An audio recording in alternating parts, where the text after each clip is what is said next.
Nay, malalagot talaga kayo sa kanya. Patawa ka ba, Jessica? Mga dayo lang kayo rito at simula nang lumipat kayo rito. Aba, nagkagulo na ang buong baryo.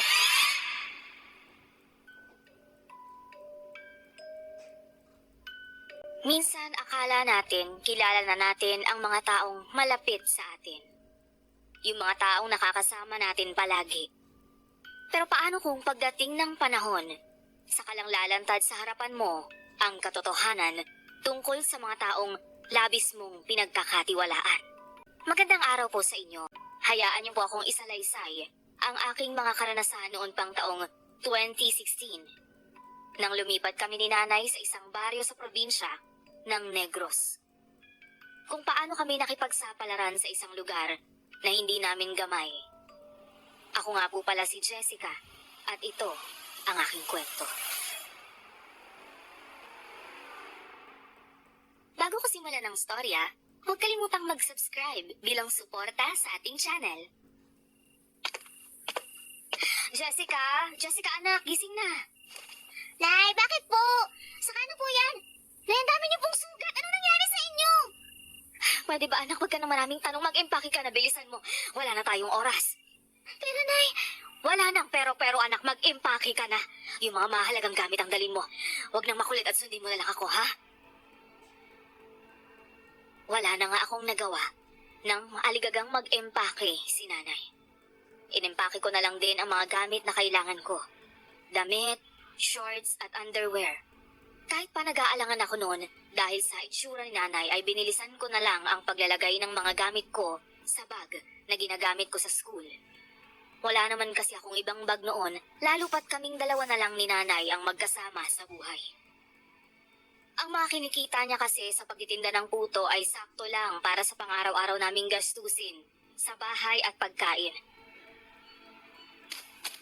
Bilisan mo, Jessica, bago pa nila tayo maabutan. Nay, ang dali po kasi ng daan eh. Saka, sino bang humahabol sa atin? Huwag ka ng maraming tanong. Bilisan mo na lang. Nang makarating tayo kagad sa labasan, kailangan nating makasakay kagad papunta sa terminal ng bus. Ho? Saan na tayo pupunta, Nay? Magbabakasyon ba tayo? Hindi. Pero sa ako na ikukwento sa'yo, anak, kapag nakasakay na tayo ng bus, kailangan muna nating makasiguro na makakaalis na nga tayo. Nang makarating na kami ng bus ay saka lang si nanay nakahinga ng maluwag. Napapabuntong hininga pa siya sa kamariing napapapikit bago muling bumaling sa labas ng bintana. Itinago niya rin ang kanyang katawan sa jacket na suot niya. Marungis kasi ang damit ni nanay noon at marami pa siyang sugat. Hindi ko alam kung saan niya yun nakuha, pero hinayaan ko na lang muna siyang magpahinga. Nang umandar na ang bus, ay dumiretso ito sa pier. Nay, bakit ho ba tayo nasa pier? Ay, syempre, sasampa yung bus na to sa barko. Ho? Saan ho ba tayo magbabakasyon? Malayo ho ba, Nay? Ay, hindi tayo magbabakasyon, anak. Lilipat na tayo ng tirahan. Ho? Lilipat? Saan ho tayo lilipat? Saka, bakit ito lang po yung dala natin? Iiwan na ho ba natin yung mga gamit natin dun sa bahay, Nay? Ay, naku, gamit lang yan, anak. Mapapalitan yan. Pero yung buhay natin, hindi natin may babalik pag nawala to. Bakit naman ho? Ba't humawala yung buhay natin? May papatay ba sa atin? May ginawa ho ba kayong masama kaya gusto nila tayong patayin? Wala, matulog ka na. Sige na. At mahaba ang biyahe natin.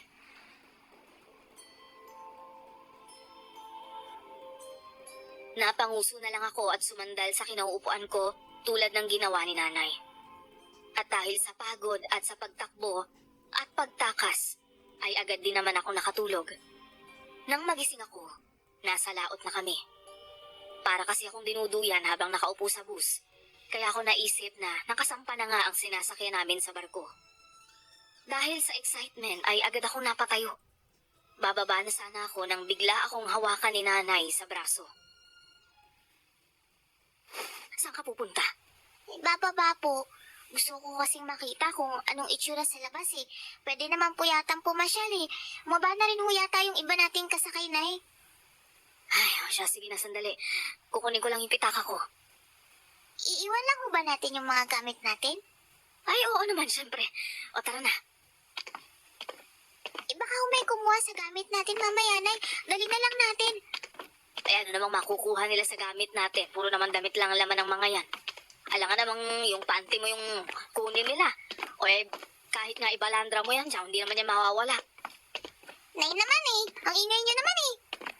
Eh, ang kulit mo naman kasi. O sige na, maiwan ka rito para ikaw nang magbantay. Ano, gusto mo ba? Ayoko, Nay. Sasama na lang ako. Ako po na unang magyayay eh. Ay, siya, sige, nali ka na. Ay, naku, ang kulit mong bata. Tara na.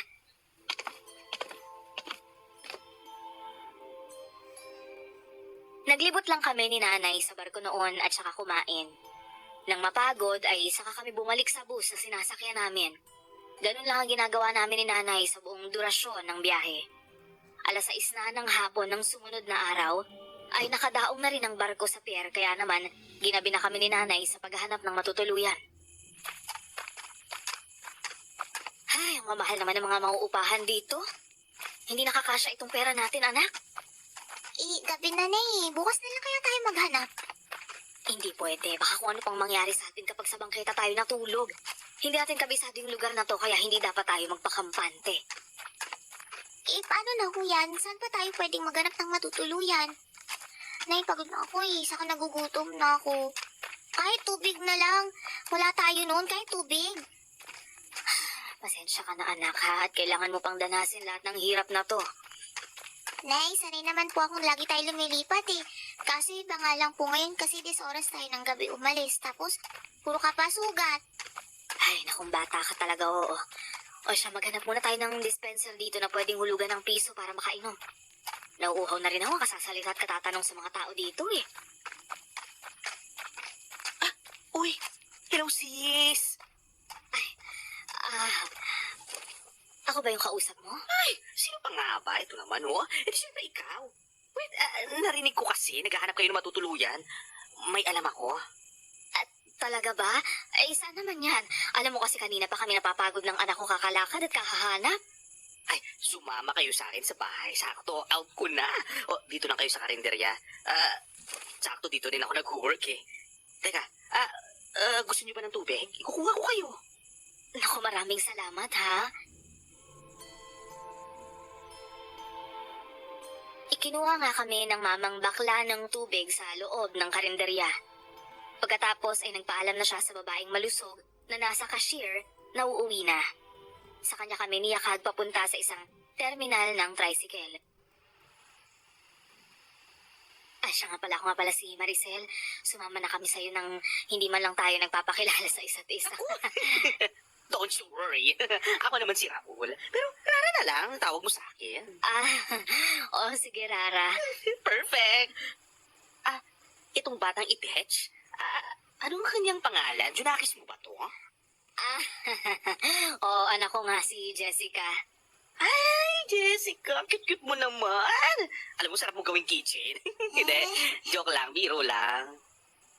Tito Rara, bakla ho ba kayo? Bakit? Hindi ba halata? Dahil siguro maganda ako, no, baby girl? No, sabihin mo. Hindi po. Hindi po kasi bagay sa inyo maging bakla. Iyan, laki po ng katawan niyo. Kalerki tong batang to. I changed my mind. Ayaw ko na palang gawin kitang keychain. Sarap mong tiris yan. Joke lang naman po. Nang mga oras na yon, para ako nakaramdam ng takot sa aura ni Tito Rara. Pakiramdam ko kasi, parang kakainin niya na ako ng buhay dahil sa mga tinging ipinupukol niya sa akin. Siguro ay talagang na-offend siya sa sinabi ko. Nagsasabi lang naman ako ng totoo at dahil hindi ko mapigilan ang bibig ko noon, nasabi ko nga sa kanya ang mga puna ko sa katauhan niya. Mabuti na lang at saglit lang din ang naging biyahe namin noon. Sa kasunod lang kasi na baryo ang bahay nila. Isang bahay na gawa sa matibay na kahoy ang bumungad sa amin. Pagkababa namin ng tricycle, niyakag naman kami ni Tito Rara sa balkon ng bahay nila. Ay, wait lang kayo dyan, ha. Tatawagin ko lang si tatay. Umupo muna kayo, ha. Sige Rara, salamat ha. Ang ganda naman dito, Nay, ang aliwalas. Tapos puro puno. Hindi ko katulad sa syudad. Ang gulo tsaka mauso. Ay, naku, tama ka anak. Mas maganda talaga dito sa probinsya. Dito na ba tayo titira, Nay? Sana po dito na talaga tayo. Nakakapagod maglipat eh. Ay, hayaan mo anak at pagsisikapan ng nanay na tumagal tayo rito, ha? Maya-maya pa ay lumabas na ulit si Tito Rara at nakabihis na ito ng pambahay. Sa likod naman niya ay may nakasunod na isang matandang lalaki.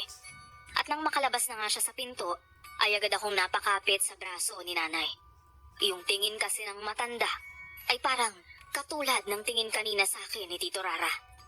Yung parang mananakmal ito. Magandang gabi ho, mga... Arturo. Ako si Arturo. Tatay nitong si Raul. Ang sabi niya, kailangan niyo raw ng matutuluyan. Tama ba? Oo. Oo, sana. May kubo ako ro sa bandang roon, ha? May tumira na roon dati na nangupahan, pero 2 buwan na simula nung mapakante ang lugar na yon. Pwede ho bang makita? Maaari naman. Raul, tara't samahan mo kami. Magdala ka ng flashlight at madalim ang daanan doon. Ako na lang ang sasama, tay. Huwag na, ako na lang. Ang mabuti pa magpahinga ka na lang, kuya. Alam kong pagod ka sa trabaho mo kanina. Totoo ba yung concern mo? Parang nakakapanibago, ah. Ikaw ang mas nakakapanibago? Wala ka namang pakialam dati sa iba, di ba? O bakit ngayon? Ay, nako. Ang dami pang sat-sat. Sige na nga lang. Kayo na nga lang ang magpunta ron. Matutulog na lang ako. Kita mo itong taon to. Sapak yan. Tama na yan. Kahit kailan talaga para kayong mga bata. Raul, halika na. At masyado nang gagabihin sa pagpapahinga itong mga bisita natin. Nakita ko pang umirap si Tito Rara bago kunin ang flashlight sa loob ng bahay nila. Habang si Mang Arturo naman, may dalang bangkaw. Ramdam ko kung paano humigpit ang hawak sa akin ni nanay ng mga oras na yon, pero dahil nga bata pa ay hindi na ako nagtanong. 3 minuto lang naman kaming naglakad bago namin marating ang kubong sinasabi ni Mang Arturo. Malit lang yun, at sakto lang para sa isang pamilyang may 2 anak. O paano? Ayos lang ba kayo rito? Naku, oho, Mang Arturo. Pero matanong ko lang ho, magkano ho ba yung buwan ng renta sa kubo ninyo? 500 kada buwan. 500 lang ho? Oo eh. Hindi naman talaga negosyo ang habol ko rito. Ang akin lang, gusto ko lang na may titira sa kubo kahit na papano. Kung hindi mo kasi na itatanong, may gulayan ako dyan sa may likod. Bukas makikita mo. Abay, mabuti naman ho kung ganon. Ibinibenta niyo ho ba yung mga gulay? Oo, may ampalaya, talong, okra, sitaw. Lahat yun nandun sa likod. May saluyot din sa kamote. Wow, may kamote ho. Oo. Bakit? Paborito mo ba yun? Oo, paborito ko po yun eh. Lalo na pag ginawang kamote delight. Magaling po kaya si nanay gumawa nun. Naku, hindi ho. Bata pa ho kasi kaya kung ano-anong sinasabi. Nay, totoo naman eh. Ginagawa niyo pa akong sinungaling eh. Napakabibo naman itong anak mo, no? Oo nga ho. Napaka-hyper ho talaga ng batang ito. Siya ho, Mga Arturo, kailangan niyo na ho ba yung bayad sa renta? Kung meron naman pwede mo na rin namang ibigay. Naku, ayun na nga ho wala pa ho kasi akong pera. Galing pa ho kasi kaming Batangas, nakipamasahin namin yung perang naipon ko. Ay, naku sis, no worries. Kahit sa susunod ka na lang magbayad kung meron ka ng budget.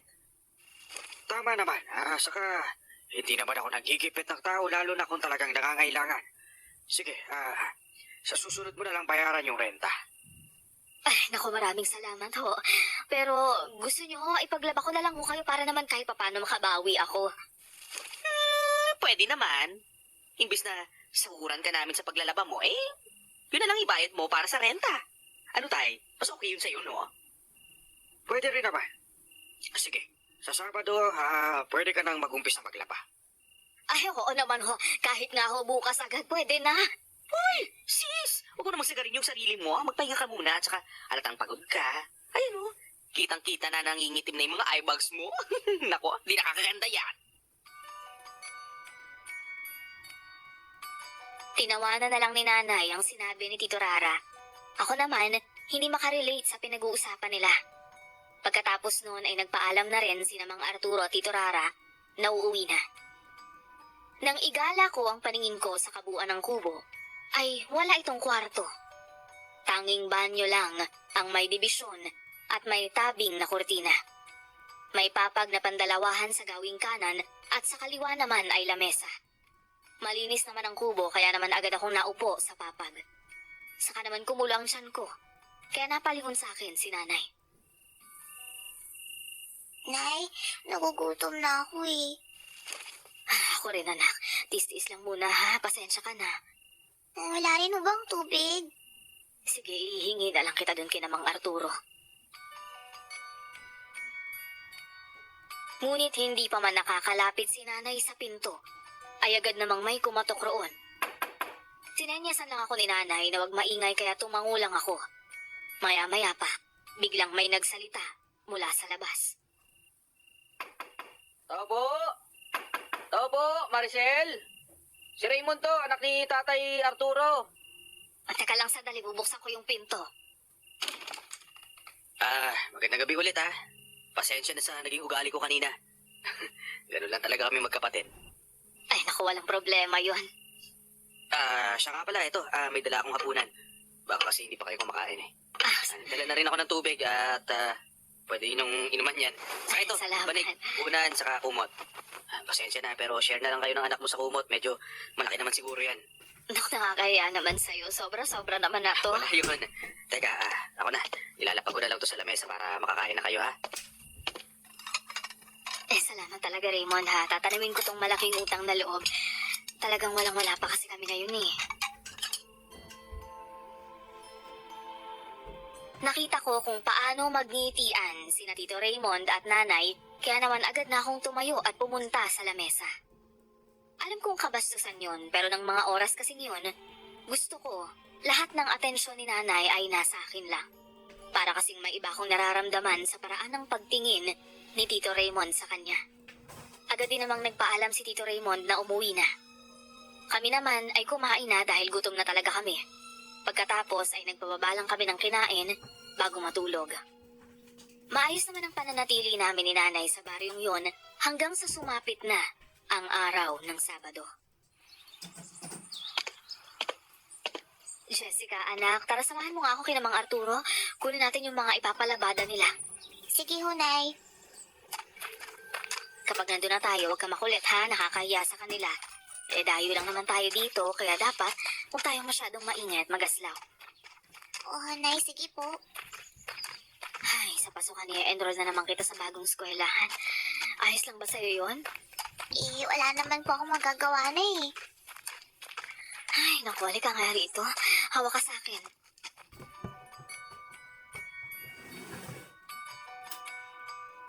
Napangiti na lang ako sa kalumapit kay Nanay at humawak sa kamay niya. Magkahawak kamay kaming naglalakad hanggang sa marating na nga namin ang bahay ni Mang Arturo. May bisita yata sila, Nay. Ay, oo nga. Sige, balik na lang tayo mamaya.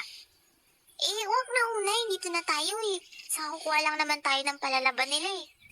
Ay, sige. Ang tao ho. Mang Arturo, tao po. Ay, oy! Maricel, nandiyan ka pala. Oo. Ay, siya nga pala, si Janice. Ito, BFF ko. Janice, si Maricel. Sila yung bagong lipat doon sa may kubo namin. Hi Maricel. May bata ka palang kasama, ano? Anak mo? Hindi kapatid ko. Ha? Ay, akala ko ba tinakis mo yan? Biro lang, oh. Anak ko nga to, si Jessica.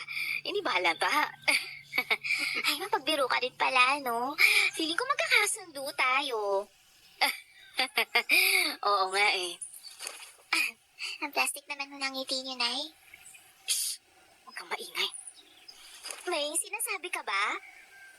Wala siya nga pala. Raul, kukunin ko lang sana yung mga ipapalabadan yung damit. Ay, oo nga pala. Teka, sandali Kukunin ko lang Sandali. Oh, so labandera ka pala, no? Nice! Magpapalaba rin ako sa'yo, Pwede ba yun? Ay, naku, oo naman, walang problema. Trabaho yan, kaya hindi na ako tatanggi. Napapangiwi na lang ako noon habang tinitingnan ng babaeng nagngangalang Janice. Kahit kasi ako, namusmus pa lang, ay halata ng pagiging plastic niya. Kumbaga, halatang may inis na siyang itinatago kay nanay kahit kakikilala pa lang naman nilang dalawa.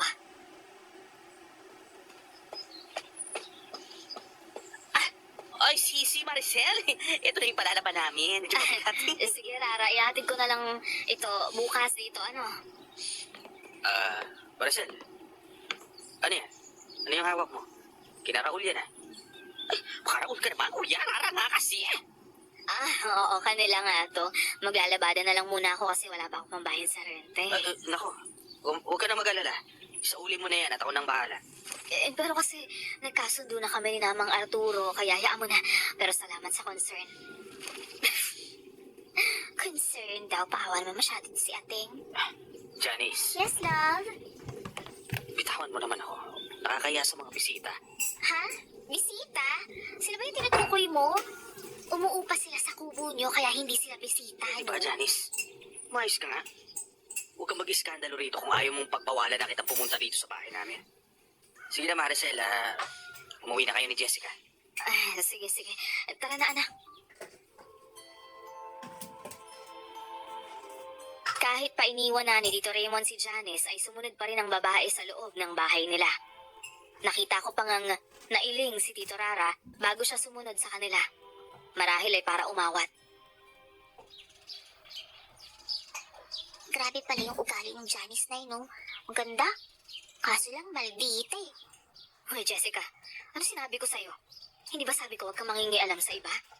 Hayaan mo sila kung dun sila masaya.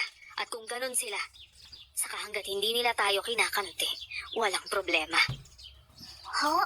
Yung plastic nga po niya kanina habang nakikipag-usap sa inyo eh. Hindi niyo ba napansin kung paano niya kayo tingnan mula ulo hanggang paa? Parang minamaliit niya kayo eh. Hayaan mo na, wag mo nang istresin ang sarili mo sa mga taong wala namang ambag sa buhay natin. Napanguso na lang ako dahil sa sinabi ni nanay. Kahit panoon naman, ay ayaw niya na talagang patulan ang mga ganong tao. Kumbaga, mas mahalaga ang peace of mind kesa ipilit yung sarili niya sa mga taong ayaw naman siyang kaibiganin. Tinulungan ko na si nanay noon sa paglalaba at nang matapos kami, ay nagpahinga na kami. Pinayagan naman kami ni Mang Arturo na makahingi sa tanim niyang mga kamote. Kaya naman kumuha kami ni nanay ng mga mangilang-ilang piraso. Nasa kalagitnaan naman kami ng pagkain nang biglang sumulpot si Tito Raymond. Magandang hapon sa inyo. Pasensya na, kumakain pala kayo. Sakto, may dala akong merienda. Oh, ano naman yan? Eto, mohonay lang to, saka ice cream. Wow, talaga po? Nay, may ice cream daw. Nako, sobra naman yata yung kabaitan mo, Raymond. Nakakatakot ka na, ha? Baka mamaya kung ano palang hingin mong kapalit niyan. Hindi. Gusto ko lang talaga makipagkaibigan. Talaga lang, ha? O siya, sige na, maupo ka muna at kukuha ako ng baso at saka kutsara. Sige, salamat. Tito Raymond, nobya niyo ba yung si Aling Janice? Bakit naman Aling Janice ang tawag mo sa kanya? Nako, magkasigidad lang kami noon. Eh, mukha po kasi siyang matanda eh. Bruha kasi. Ano ulit yun, Jessica? Sabi ko, baka matanda na siya na nagpapanggap lang na dalaga. Plastic na po kasi niya eh. Baka pumaskara niya lang yun. Ikaw talagang bata ako, ang dami mo nang alam. Pero hindi niyo pa rin ang sinasagot yung tanong ko eh. Kung nobya ko ba si Janice? Mm-mm. Hindi. Hindi ko si girlfriend. Eh, bakit po love yung tawagan niyo? Ewan ko sa kanya. Teka, bakit ba siya ang topic natin? Siya nga pala. Gusto ko lang tanong, bakit kayo ng nanay mo dumating dito? Nasaan nga pala yung tatay mo? Wala na po, iniwan na po kami. Eh, buntis pa lang si nanay. Bigla na lang po di na raw siya nagpakita eh. Ganun ba? Ako, pasensya na. Grabe naman yung lalaking yun. Walang paninindigan. Saka, sa ganda ng nanay mo, iniwan pa siya ng tatay mo. Sayang naman. Oy, kayo dyan, anong pinag-uusapan niyo? Mukhang seryoso, ah. Wala. Nagkatanungan lang kami nito ni Jessica. Ganun ba? O, eto na yung baso, tsaka yung kutsara. Siya nga pala. Ano Nabalitaan niyo ba yung nangyari kagabi sa alagang kambing ni Bang Estong? Agad na napatigil si nanay sa pagsandok ng ice cream nang marinig niya ang sinabi ni Tito Raymond. Kita ko kung paano humigpit ang hawak niya sa kutsara na para bang pinipigilan ng mga kamay niya sa panginig. Ay, hindi ano ba nangyari? Magising daw nila kaninang umaga, patay na raw eh. Wakwak yun dyan. Saka wala nang laman loob. Hala, kadiri naman yun, Tito. Pero kawawa naman po yung kambing. Kaya nga eh. Sayang at bundis pa naman din yun. Sabi nga ni Mang Estong, sana binenta na lang daw niya. Nagkapera pa siya. Nanahimik na lang si nanay noon at kumain ng ice cream. Nahalata naman ni Tito Raymond na ayaw pag-usapan ni nanay yon. Kaya iniba niya ang topic ng usapan. Nang makaalis si Tito, ay napansin kong parang tumahimik si nanay. Ngunit imbis na magtanong, ipinagsawalang bahala ko yun. Kinagabihan, hindi na naman ako makatulog at pabiling-biling na naman ako sa higaan. O anak, hindi ka ba makatulog? Gusto mo ba kantahan kita? Hindi na, Hunay. Sigurado ka? Opo, Nay. Hindi na lang po ako bibiling para hindi ka maistorbo. Sige, tulog na kayo, Nay. Hindi ko alam kung ilang oras ba akong nakatitig sa dingding nang maramdaman ko ang pagbangon ni nanay. Nakabalot ang kumot sa katawan ko hanggang sa liig at nagkunwari akong tulog. Nakataglili din ako noon at nakatilikod sa gawi niya. Maya-maya lang ay narinig ko ang pagbukas at muling pagsara ng pinto. Doon na ako napalingon. Wala roon si nanay at nagsimula na ring umalulong ang mga aso sa labas. Bumangon ako at sumilip sa bintana. At doon ko nga nakita si nanay na mabilis na tumatakbo papunta sa kung saan. Nay, hala, bakit ang gulo-gulo ng buhok niya? Saka bakit ang bilis niya tumakbo? Hindi ko na nahintay pa ang pagbabalik ni nanay ng gabing yon dahil kusa na akong iginupo ng antok. Kakaisip kung ano ba talaga ang nangyari kay nanay. Nahihintakutan na ako noon sa isiping maka siya ang pumatay sa alagang baboy ni Mang Estong. Ngunit pilit kong iwinaksi yun. Inisip ko na lang na hindi magagawa ni nanay yon dahil kung oo, edi sana matagal niya na akong kinain. Kinabukasan nagising ako sa amoy ng sinangag at tuyo. Pupungas-pungas akong bumangon at bumaling sa gawi ng lamesa at nakita ko si nanay na naghahanda ng agahan. O anak, gising ka na. Magmumug ka na at nang makakain na tayo. Nagluto na ako. Hindi na lang ako sumagot. Bagkus ay bumaba na lang ako sa papag, saka tumango sa lababo.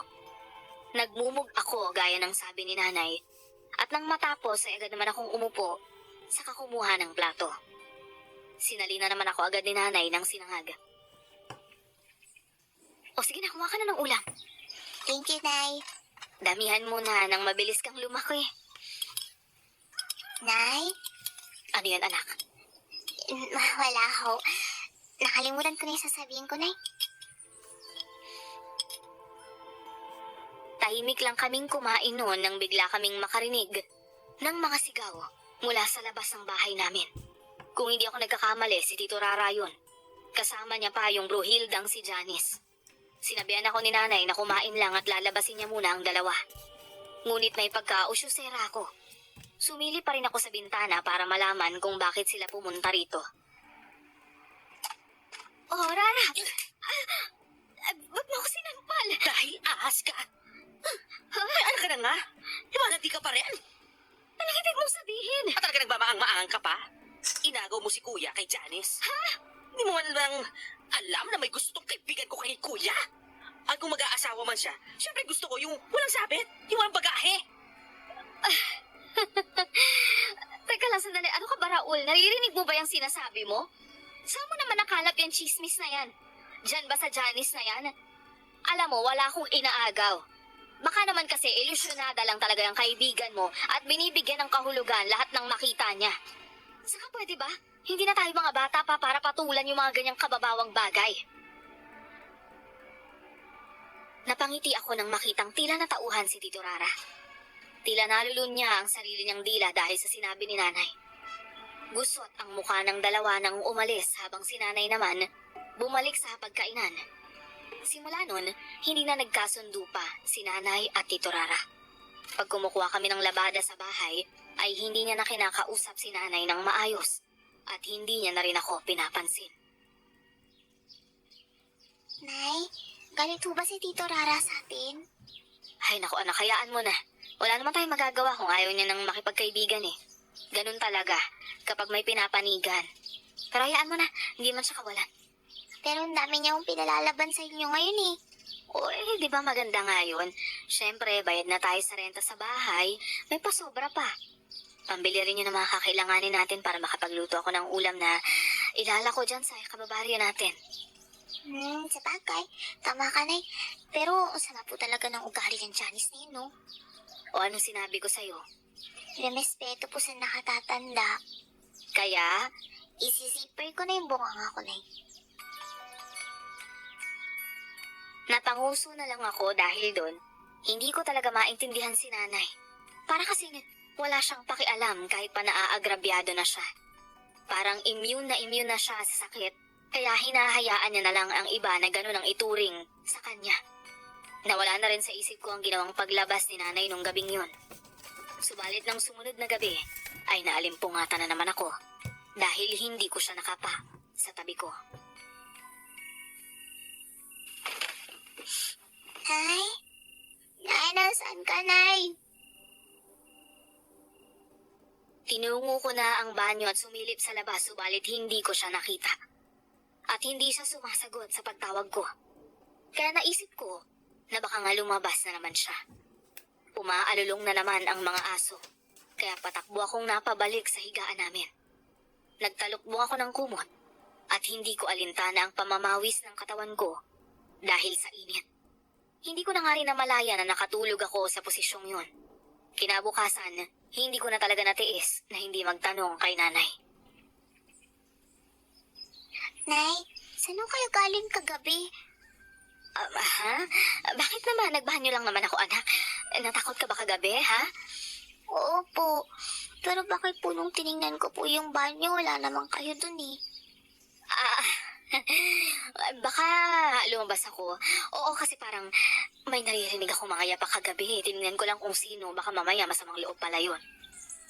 Eh, di ba ho, dapat hindi na kayo lumabas kasi kung masamang loob yun, baka na paano kayo? Hindi na nakasagot si Nanay sa sinabi ko. Para bang na-corner ko siya at wala na siyang malulusutan. Kaya naman ibinaling na lang ni Nanay ang tingin niya sa ibang direksyon saka naghanap ng gagawin para makatakas sa pagtatanong ko. Maya-maya dumating si Mang Arturo at kinausap niya si Nanay. Sige na anak, maligo ka na muna at kakausapin ko muna si Mang Arturo, ha? Sige ho. Mang Arturo, doon na lang tayo sa labas mag-usap at baka marinig ng bata. Na-curious naman ako sa pag-uusapan nila kaya naman imbis na maligo, ay palihim akong sumilip sa bintana para makinig. Subalit na disappoint lang ako nang hindi ko man lang sila maintindihan, kaya pumunta na lang ako sa banyo para maligo. Pagkatapos, nadatnan ko naman si Nanay na nagluluto ng banana Q. O anak, samahan mo ko mamaya ha, ilalako natin itong mga banana Q mamaya para makapag-ipon tayo ng pambili mo ng school supplies para sa susunod na pasokan ha. Opo, Nay. Wow! Ang bango naman yan. Tito Raymond! Oh, nandito ka pala. Sinundan ko lang yung amoy ng niluluto mo eh. Ito naman ang bola pa. Imposible na mga abot pa sa bahay niyo yung amoy ng niluluto ko, no? O ano pa lang sadya mo? Wala lang, makikitambay. Gusto ko to si Jessica eh. Nako. Halika Jessica, laro tayo. May dala akong Jackstone. Talaga, Tito? Tara! Sus, nakahanap pa talaga ng kalaro tong anak ko. Ay, siya pala. Aalis din kami maya-maya ni Jessica. Maglalako kasi kami eh. Walang problema. Gusto niyo ba? Samahan ko na kayo? Hindi na, ano ka ba? Baka mamaya makita pa tayo ng love mo. Binigyang din pa talaga ni Nanay ang salitang love na animoy inaasar si Tito Raymond. Kaya napangisi na lang si Tito Raymond. Ipinagpatuloy na lang ni Nanay ang pagluluto At ilang sandali pa ay natapos na rin. Nagpahinga lang siya bago tumungo sa banyo para maligo. Kahit pa sinabi ni nanay na huwag kaming samahan ni Tito Raymond, nagpumilit pa rin ito, kaya wala nang nagawa si nanay kundi hayaan siya. Maricel, alam mo ba, may patayan na naman kagabi. Oo, mas nakakatakot. Hindi sa hayop, kundi tao naman ngayon. Ano? Diyos ko, masama talaga to. Oo nga eh. Ngayon, sigurado na talagang hindi mapangis na hayop ang may gawa nito, kundi isang aswang. Ha? Doon pa talaga nakita yung bangkay sa isang balon eh. Na matagal nang walang laman ha. At ginawa lang tambakan ng mga basura. Raymond naman na nagpapatawa ka naman ni Aswang. Hindi naman natotoo yung mga yun eh. Ano ka ba? Oo. Siyempre alam ko no. Hindi naman ako pinanganak kahapon para hindi ko malaman kung totoo nga pa talaga yung mga ganong klaseng nilalang. Bakit? Dati ba may nangyayari ng mga patayan na ganyan sa lugar ninyo? Ang totoo niyan, ngayon lang talaga. Pero sa mga karatig baryo, oo, meron eh. May sabi-sabi nga na tayo raw yung nambibiktima dito sa baryo. Kayo lang naman yung kilala namin bagong dating dito. Kaya lang naman kayo yun, di ba? Kaya nga po, Tito eh. Paano naman po kami magiging aswang? Kumakain nga kami ng pagkain may asin sa kabawang eh. Oh, Raymond, sino naman itong mga kasama mo? Abay, kagad ng babae naman yan. Nobya mo? Ay nako, hindi ko Mang Fidel. Sinamahan ko lang ho sila na maglako ng tinda nilang banana Q. Bago pa lang kasi sila rito sa baryo natin, kaya sinamahan ko na baka maligaw eh.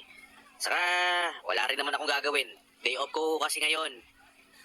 Ganun ba? Bago ba sila sa bayan natin? Sila ba yung nangungupahan sa kubo nyo? Opo. Gusto niyo po ba bumili kayo nitong banana Q? Naku, masarap po ito. Subukan na to eh. Saka masarap talaga magluto tong si Maricel. Ikaw pala si Maricel. O sige, magkano ba yan? Lolo? Kaya pa po ba yan ng ngipin nyo? Medyo matigas na po kasi yung asukal niyan eh. Baka po matanggal na yung natitirang ngipin nyo. Loko talaga tong batang to ha. Ano ba talaga? Gusto nyo makabenta o ayaw? Nag-aalala lang naman po ako sa inyo, Lolo eh. Ay nako, hindi naman ako ang kakain yan, kundi yung anak ko. Naku, Jessica naman. Huwag ka masyadong madaldal, anak. Ano bang sabi ko sa'yo? Sorry po, Nay. Pasensya na ho kayo sa anak ko, ha, Mang Fidel. 10 lang ho kada stick itong banana Q. Ilan ho? Sige. Bigyan mo ko ng dalawa, ha? Ito Ito ho. 20. Ito 20. Ito rin ho. Maraming salamat ho, Mang Fidel. Salamat din. O siya, uuwi na muna ako, ha? Raymond, ha? Sige ho, Mang Fidel. Naubos naman agad ang tinda naming banana Q. Ngunit nang pauwi na kami, ay nagulat kaming tatlo nang sumigaw si Mang Fidel. Paglingon namin, nakita naming hinahabol kami ng matanda. Dahil sa pagsigaw na yun ni Mang Fidel ay marami tuloy ang napatingin sa gawin namin. Mang Fidel, ano pong sinisigaw niyo dyan? Kayong dalawa! Ano itong pagkain na ibinenta nyo sa akin? Ha? Ikaw kamong nagluto nito, Maricel, di ba? Oo. Ano bang problema?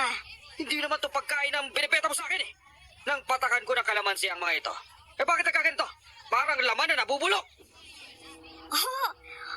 Paano naman ho nangyari yun? Ako pa ho mismo yung nagluto niyan at alam ni Raymond na saging talaga ang niluto ko. Tama ho, Mang Fidel. Sa amin pa po galing yung saging na kinuha ni Maricel na niluluto niya. Bumili siya sa amin para lang may iluto siya at mabenta. Malinis ako magluto, kaya paano naging ganyan? Mang Fidel, hindi naman ho sa paninisi, pero imposible ho talaga yung mga binibintang niyo sa akin. Itanggi nyo lang ang mga paratang ko. Sige, darating ang araw. Malalaman din ng buong baryo ang sekreto ninyong mag-ina. Mga dayo lang kayo rito at simula nang lumipat kayo rito. Aba, nagkagulo na ang buong baryo. Siguro ikaw ang aswang na pumapatay sa mga alagang hayop namin, ano? At ikaw rin ang namimiktima ng mga kabaryo namin dito.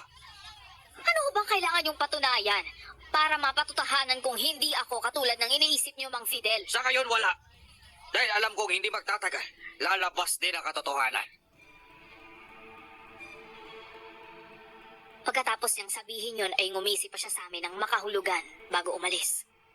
Narinig ko pang bumuntong hininga si nanay habang si Tito Raymond ay tinapik siya sa balikat. Nang sumapit naman ang gabi, maaga ako nakatulog.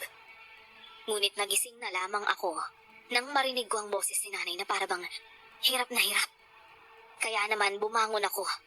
Nakita ko naman siya sa banyo, nakaupo at iniinda ang sugat sa bandang likuran niya.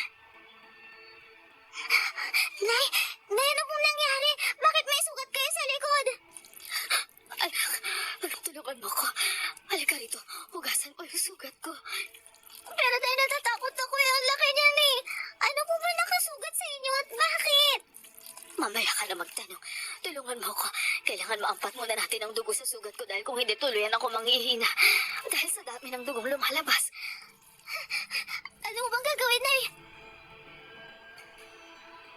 Kahit may kaba at takot akong nararamdaman, nilapitan ko si nanay. Nakita ko ang itsura ng sugat niya. Mahaba yun at malalim. Nilinisan ko yun ng tubig at sinabon. Pagkatapos ay inutusan ako ni nanay na kumuha ng baso. Napangiwi pa ako nang makita kong dumura siya roon sa kanya ibinigay sa akin. Anak, pakiuso sa sugat ko. Po, pero Nay, lawayan eh. Di ba magkaka-infection yung sugat niyo pag nilawayan? Anak, sige na. Sundin mo na ako nang gumaling na yung sugat ko. Wala na tayong oras. Nay naman eh. Nanginginig ang mga kamay ko. Binuhos ko ang laway ni nanay sa sugat niya. Doon ako namangha nang makita kong umampat nga ang dugo nun. Ilang segundo pa ay unti-unti na itong gumagaling. Mabilis siyang naligo sa kasinabon ang dumi sa katawan niya. Partikular na sa kamay at binti. Sa kanya kinuha ang tuwalya at mabilis na lumabas. Hala, Nay, paano nangyari yun? Paano gumaling yung sugat niyo? Shh! Hinaan mo nga yung boses mo. Hindi tayo ligtas dito. Maraming nakabantay sa atin kaya huwag kang nang maraming tanong, anak. Nay, sabihin niyo na po sa akin yung totoo. Aswang ba kayo, Nay? Pero imbis na sagutin, napabuntong hininga na lang siya. Ako naman, naupo sa higaan namin at hinintay siyang matapos sa pagbibihis. Sa kanya ako tinabihan sa higaan. Saka ikinulong ang kamay ko sa palad niya. Matatakot ka ba kay nanay kung sasabihin kong aswang nga ako? Hindi ho. Alam ko naman po kasi hindi niyo ako sasaktan eh. Napangiti si nanay. Napatangu-tangu siya at kinabig at niyakap ako. Bagya niya pang hinagod ang likod ko dahilan para maging panatag ako. Salamat sa pag-intindi mo, anak, ha? Mahal na mahal ka ni nanay at hindi ko hayaang masaktan ka. Alam ko ho yun, Nay. Mahal na mahal ko rin kayo. Pero tanong ko lang po, kaya ho ba tayo lumipat kasi nabisto tayo sa dating lugar natin? Mga tao po ba yung humabol sa inyo nung gabing yun? Oo, anak. Pasensya na kung dahil sa akin napalipat tayo, ha?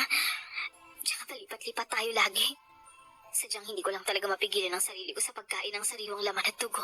Pero huwag ka mag-alala, dahil mga hayop lang naman ang kinakain ko. Kaso lang, Nay, may namatay na daw po na tao eh. Kung ganun, hindi lang po kayo ang aswang dito sa baryo. May iba pa po at siya po yung nambibiktima sa mga tao dito. Kaya nga, anak, yun nga rin yung dahilan kung bakit din ako lumalabas tuwing gabi para magmasid sa paligid. Nagbabaka sakali akong makita ko kung sinong gumagawa ng mga krimen na yon. Nay, mag-ingat kayo. Baka mamaya kayo yung mapagbintangan eh. Bata pa ho ako, Nay. Paano na lang ako pag nawala kayo? Ay, huwag mo nang isipin yun, anak. Mag-iingat ako, ha? O sige na, matulog na tayo. Maglalako pa tayo bukas. Kinabukasan, maaga pang naghanda si nanay para magbenta ng banana Q.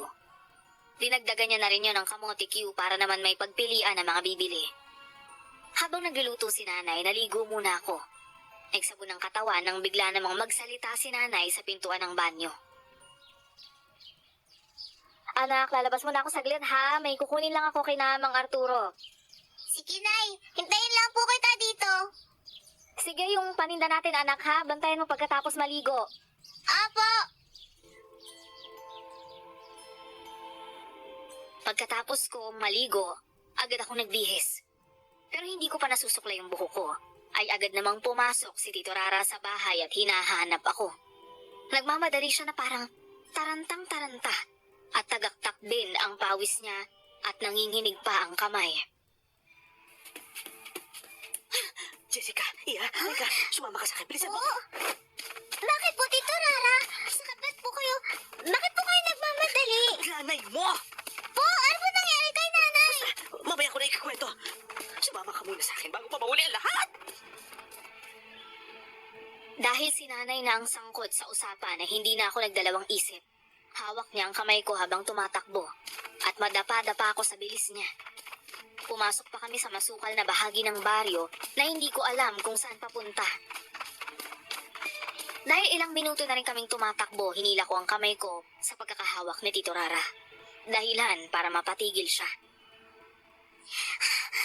Teka, Tito. Saan ba tayo pupunta? Gubat na to eh. Jessica, ano ba?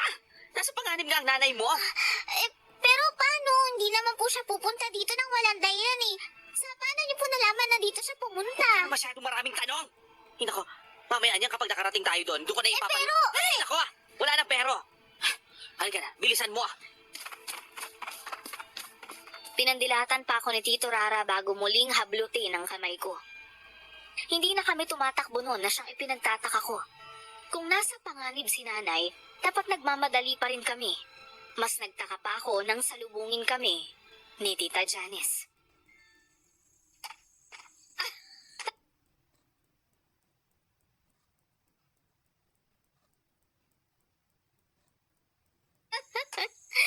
Very good, Rara. Alam mo, tunay ka talagang friendship. Ay nako, syempre naman no, kapag na-divert ang atensyon ni Maricel sa paghahanap ng anak niya, sure ako masusolo mo na ulit si Kuya Raymond. Ikaw na bahala sa batang to ha. May trabaho pa kasi ako eh. Sure, sis. No problem. Tita Rara, anong ibig niyo sabihin? Hindi po totoo na sa panganib si nanay? Duh! Stating the obvious. Syempre hindi. Alipay ko lang yun para naman sumama ka sa akin. Ano ho? Sinungaling kayo, Tito. Ang tandaan niyo na pero nanloloko pa kayo ng mga bata. Bakit kasalanan ba naming uto-uto ka, ha? Hindi niyo ba alam na uso yung karma? Pag hindi niyo ako binalik kay nanay, malalagot talaga kayo sa kanya. Patawa ka ba, Jessica? Ano naman magagawa ng nanay mo sa amin, Nilo? May ibang plano kami sa kanya, no? Oh, kawawa ka naman, baby girl. Hindi ka man lang nakapagpaalam sa nanay mo bago siya mamatay. Sad. Anong ibig niyong sabihin? Malalaman mo rin mamaya. Nako, abang-abang ka lang. Sige, sis. Aalis na ako. Babush. Hoy, yung bilin ko sa'yo, sis, ha? Huwag mo kalilimutan. Sige, ako baba. Bye-bye. Bye-bye! Nang makaalis si Tito Rara ay agad naman akong kinaladkad ni Tita Janice papunta sa maliit na kubo. Imbakan pala yon ng mga uling. Pilit akong nagpumiglas sa pagkakahawak niya. Ngunit tuwing gagawin ko yun, ay siya namang pagbaon ng mahaba niyang mga kuko sa braso ko. Aray ko naman, Tita Janice. Ang sakit ng kuko niyo. Alam mo, talagang masasaktan ka pag hindi ka tumigil dyan sa kakapiglas mo. Diyan ka na babagay, ha? Diyan ka lang.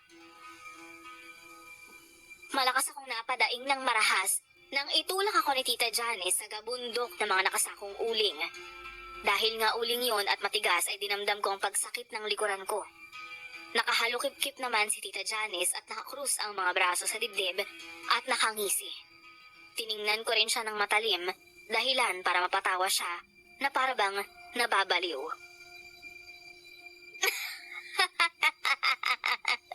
Tingnan mo nga naman, ganyan na nga ang nangyayari sa'yo at lahat maldita ka pa rin.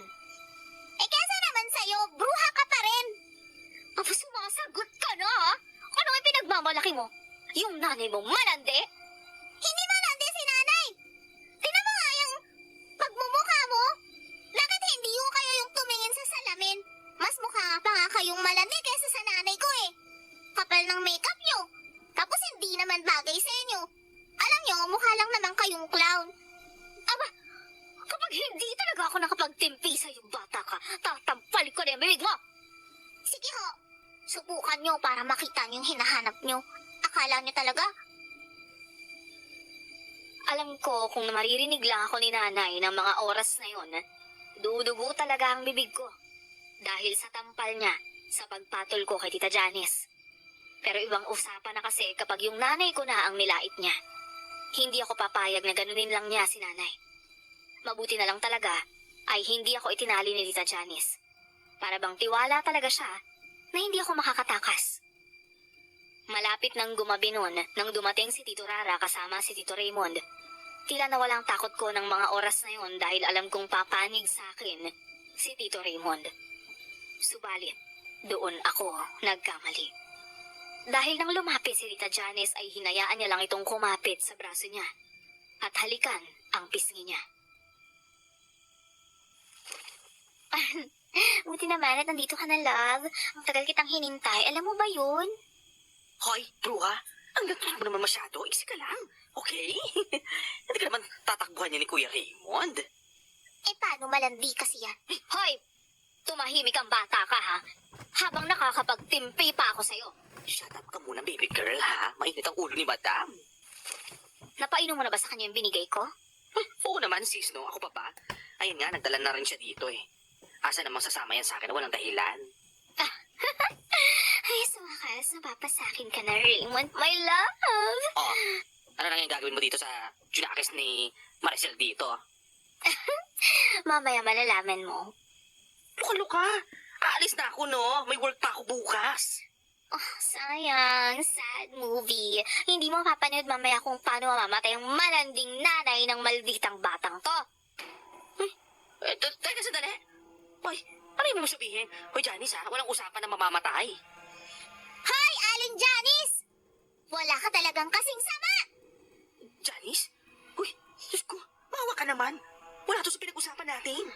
O sige, edi tanungin natin si Raymond, my love. Love, gusto mo na bang mawala na ng tuluyan si Maricel sa buhay natin? Oo, Janice. Gusto kong mawala na siya sa landas nating dalawa. See? Diba?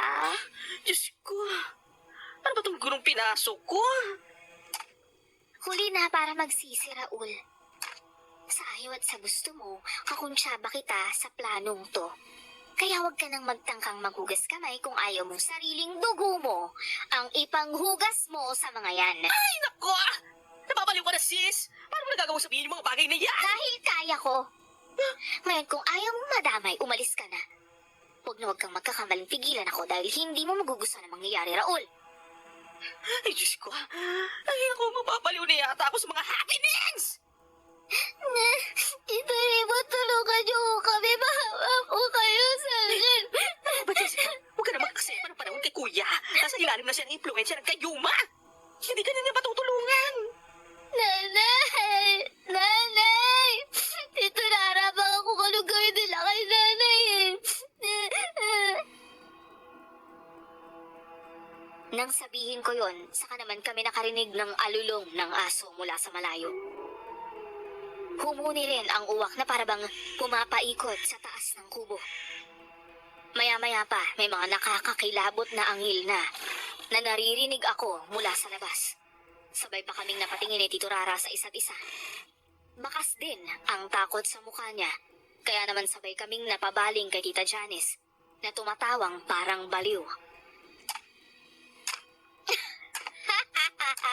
Ay, naku, kung nakikita niyo lang mga mukha niyo.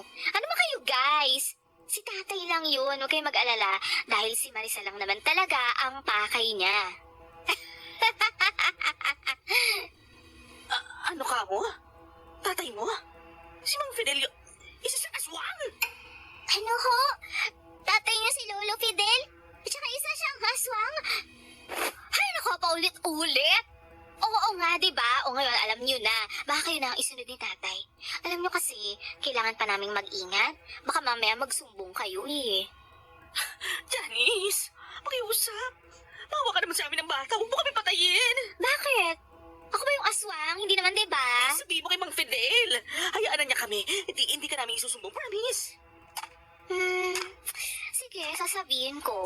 Pero hindi ko may papangako na hindi niya kayo gagalawin, lalo pa ngayong alam niyo na yung sikreto niya. Nang mga sandaling yon ay napadasal na lang ako na sana hindi sila magtagumpay sa binabalak nila. Pero kilala ko si nanay. Hindi niya hahayaang may mangyaring masama sa akin. Kaya kahit na ayoko, Alam kong tutuntunin niya ang kinaroroonan ko para iligtas ako. At hindi nga ako nagkamali. Dahil ilang sandali pa, nang dumating si Lolo Fidel, ay siya ring pagdating ni Nanay. Rinig pa nga mula sa loob ng kubo ang pagsigaw niya sa pangalan ko. Jessica! Anak, nandyan ka ba? Anak! Tinan mo nga naman, ang tapang mo, no, Maricel. Susugod ka rito ng walang dalang armas? Ay, iba! Bilib talaga ako sa lakas ng loob mo, te. Ilabas mo yung anak ko, Janice. Huwag mong idamay dito yung walang muwang na bata. Anong walang muwang? Yung anak mo ba? Walang muwang? Ay nako, kung sagot-sagutin ako ng anak mong yan, parang kalaro lang ako eh. Kasalanan mo naman yan. Hindi ka naman kasi karespe-respeto. Kaya pati bata ay gumalang sa'yo eh, nakakahiya ka. Ilabas mo yung anak ko. Kung hindi, magkakamatayan tayo rito. Magkakamatayan ba ka mo? Pwede, sige. Tay, nandito na yung pagkain nyo. Mag-Fidel, tama nga yung hinala ko. Aswang ka. O ngayon alam mo na. Ano nang gagawin mo? Natatakam na akong makatikim ng isang kagaya mo. Subukan mong lumapit, Mang Fidel. Sinasabi ko sa inyo, pupugutan ko kayo ng ulo. Aba, palaban. Yan talaga ang mga gusto ko eh. Sige nga, subukan natin ang lakas at tapang mo. Dahil nga hindi naman ako nakatali ay nagawa kong makasilip sa maliit na siwang ng pinto. Kahit pa madilim sa labas ay kitang-kita pa rin sina Nanay at Lolo Fidel sa tulong ng sinag ng buwan. Susugod na sana noon si Lolo Fidel nang biglang magbago ng anyo si Nanay sa harapan nila mismo. Ano? Isa ka rin aswang? Walang yaaswang din si Maricel!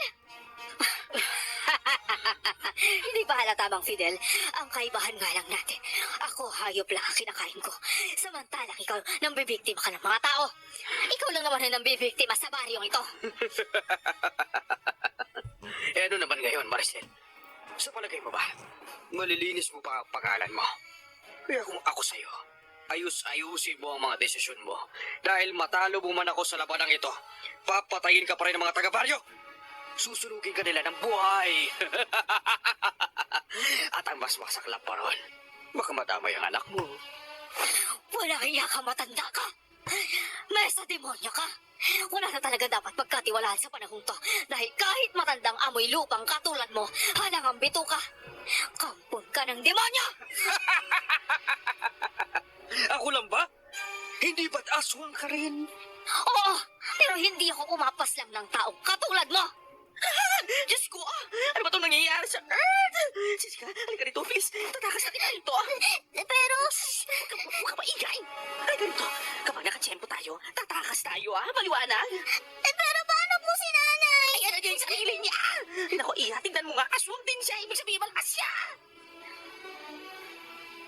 Paglingon ko kina Nanay, nakikipagbuno siya kay Mang Fidel. Pareho silang anyong aswang, subalit si Mang Fidel, parang tao pa rin ang itsura. Naglalangis nga lang ang itim na balat at tinubuan din siya ng matulis na pangil. Si Nanay naman ay nagkapakpak, na animoy paniki. Buhaghag ang buhok niya at matutulis din ang mga pangil at kuko niya. Kahit isa pang pangkilan, hindi mo ako matatalo!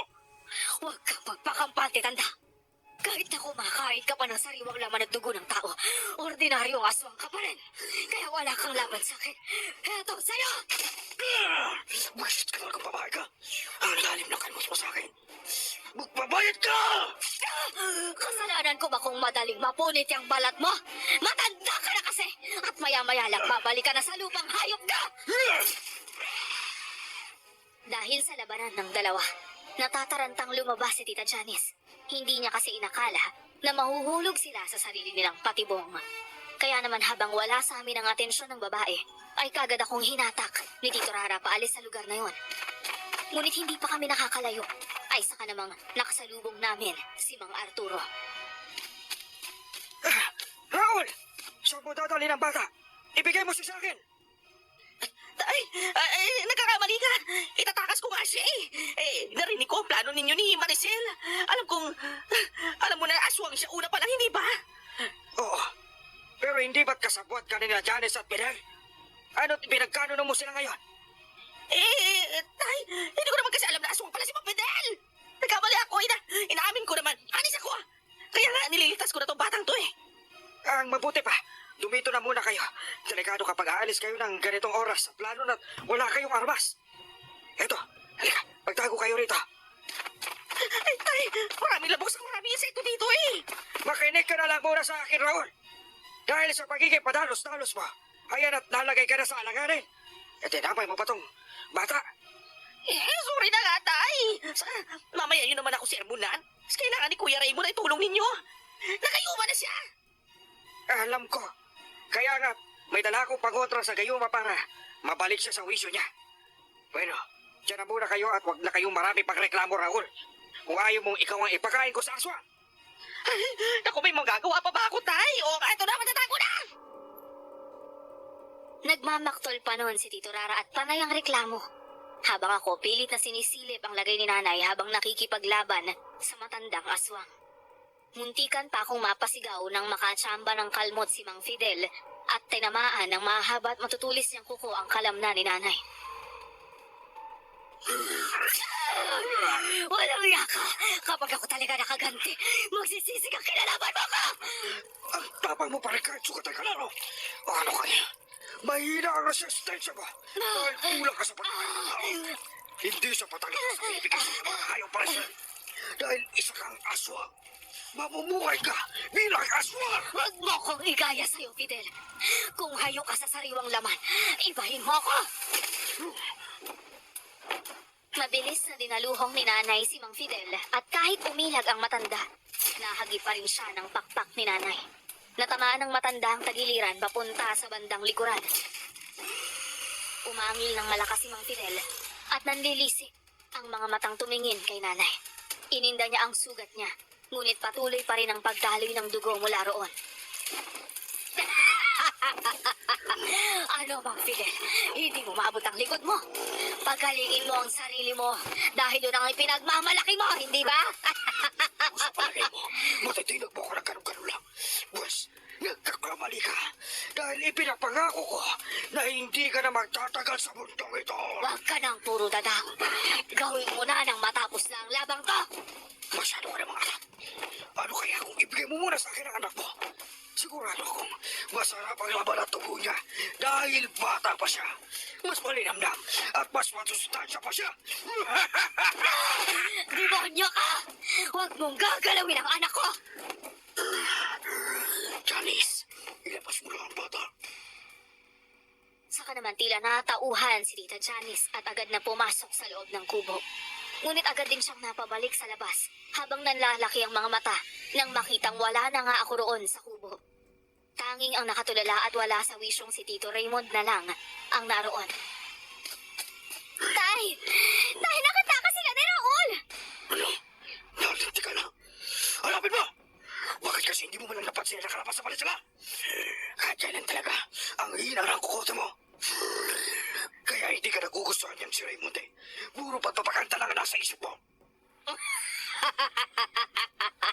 Kita niyo na, kahit batang paslit, natakasan kayo. Alam mo, kasalanan ng pangit na baklang yun kung bakit nakatakas si Jessica. Nagpapayari ko talaga yung walang hiyang pag naabutan ko siya. Aba, walang yan babaeng yun. Sabihan pa rin ako ng pangit. Isang matubukang ilong na tinubuan ng mukha. Bahagya na lang ako napatawa nang sabihin niyo ni Tito Rara. Paano kasi lumalaki pa ang butas ng ilong niya?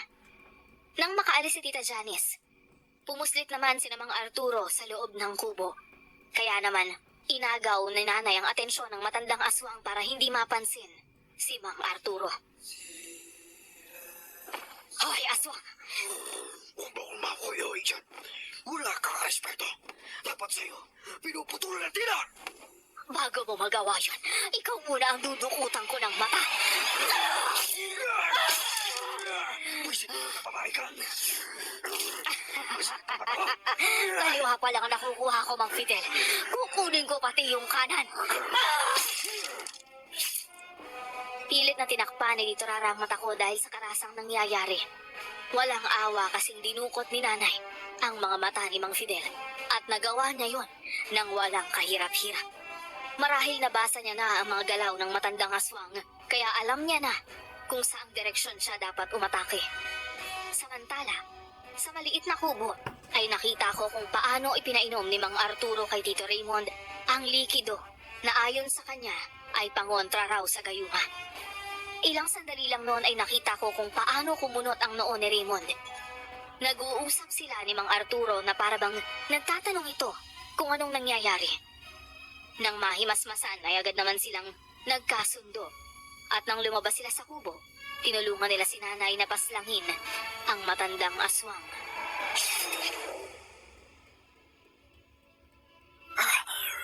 Tapos na, Maricel. Nagawa na natin mapaslang ang aswang na bumiktima ng mga tao rito sa baryo.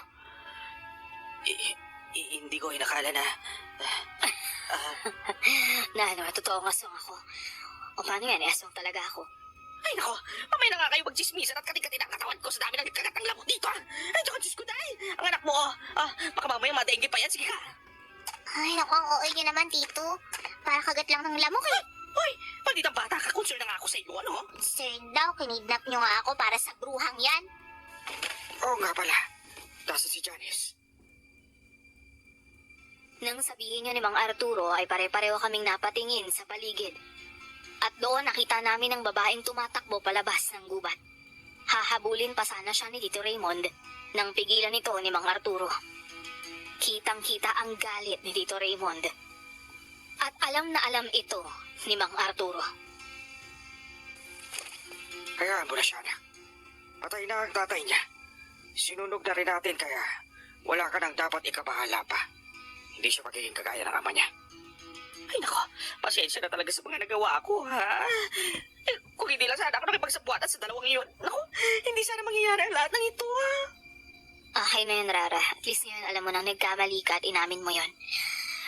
Ang matuto tayo sa mga kamalian natin, yun ang importante. Sorry talaga, sis. Sorry din, kuya. Ako kasi yung nagpapainom sa iyo ng gayuma na binibigay ni Mang Fidel kay Janice, masyado lang siguro ako nagpabilog dyan kay Janice na yan, kaya nalaso niya yung isip ko. Sabihin mo, buti na lang at walang masamang nangyari kay Jessica. Ano namang pati bata, ilalagay mo sa alanganin ng buhay. Para ano, wala ka namang mapapala sa pagtulong sa mga yun, Kaya nga, kuya, mantakin mo ba naman na sabihan ako ng babaeng yun na pangit? Sarado mo kang ilong. Naku, Diyos ko, kay biyang na, ha? Sabay-sabay na lang kaming napatawa noon dahil sa rant ni Tito Rara. Tapos ay nagkayayaan ng umuwi. Dumiretso si Tito Rara kay Mang Arturo, samantalang si Tito Raymond naman ay nagpumilit pang ihatid kami. Anak, pumasok ka na sa loob at magpalit ng damit. Opo, Nay. Tito Raymond, bye-bye. Bye-bye, Jessica. Sige na, pasok ka na sa bahay niyo. Sige po. Sige na, Raymond, umuwi ka na. Pahinga ka na. Maricel, pwede bang dito na muna ako? Gusto sana kita makausap, Hindi na ba pwedeng bukas na lang?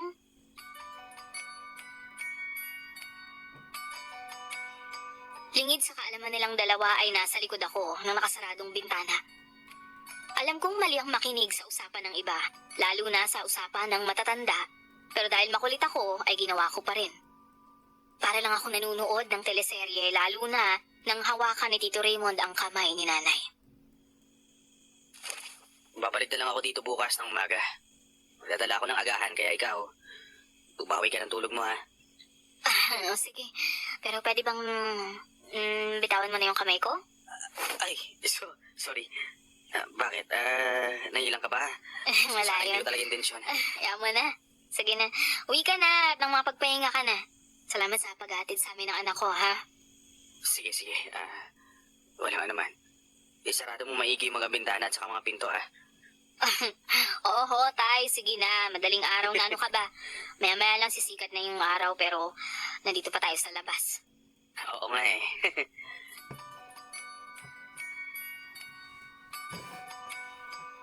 Nang pumasok si nanay, pumunta ako sa banyo. Alam ko kasing pagagalitan niya ako pag nalaman niyang sinuway ko ang utos niya. Bahagya akong binuksan ang kurtina. Nay, pwede bang paabot ng tuwalya? Ito na, Sinabi ko naman sa'yo kapag pupunta sa banyo, magdala na ng tuwalya, Buti na lang gabi ngayon at tayo lang ang tao dito. Sorry, Nay. Pero, Nay, gusto mo ba kayo kay Tita Raymond? Ay, naku anak, ang bata-bata mo pa para sa mga ganyan eh. Sige na, magbihis ka na. Si Nanay! Ay, naku, ewan ko sa'yo. Bilisan mo na at hugasan ko pa yung mga sugat ko. Simula nang mamatay si Mang Fidel, wala na ring napapabalitang patayan sa baryo. Binigyan din kami ni Mang Arturo ng manok at pato na aalagaan para kung mangibabaw ang pagiging aswang ni nanay, ay hindi siya dadayo sa ibang bahay para kumain ng mga alagang hayop. Hindi nalaman ng mga taga-baryo ang katauhan ni nanay. Pero pinalitan naman niya ang mga alagang hayop nila na nakain niya. Ipinupuslit niya yon kapag tulog na ang lahat.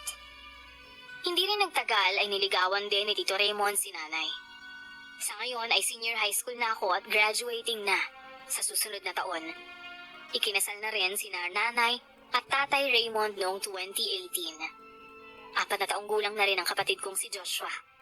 At maraming salamat sa pagbabahagi nito sa inyong magigiliw na tagapakinig. Ako pong muli si Jessica. At ito ang aking kwento.